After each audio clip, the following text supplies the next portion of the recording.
Samantala mahigit 1,000 pamilya ang nawala ng tirahan matapos sumiklab ang isang malaking sunog sa Aroma Compound sa Tondo, Maynila. May report si Brigada Jigo Custodio, ibrigada mo! Brigada!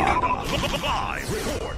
Kita sa drone shot na ito ang makapal at maitim na usok at ang nagngangalit na apoy na tumutupok sa mga kabahayan sa Building 9 sa Aroma Compound, Barangay 105, Tondo, Maynila. Ang mga residente, walang nagawa kundi pagmasdan ang mga nasusunog nilang bahay.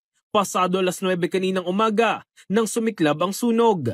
Sa bilis ng pagkalat ng apoy, mabilis na itinaas ang sunog sa Task Force Charlie.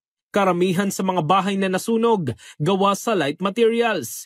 Hindi bababa sa 30 fire trucks mula sa Bureau of Fire Protection at fire volunteers ang rumesponde. Sa lakas ng apoy, 3 helibucket ang idineploy. Naging pahirapan ng pagkapula dahil sa bukod sa nagkakaubusan ng tubig, wala na ring madaanan ang mga truck ng bumbero.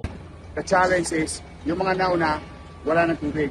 So that's why we created the zipper line so that the new fresh support or fresh supply of water will come in para yung pressure hindi masyadong mahina, mas malapit yung duktong, magre-relay.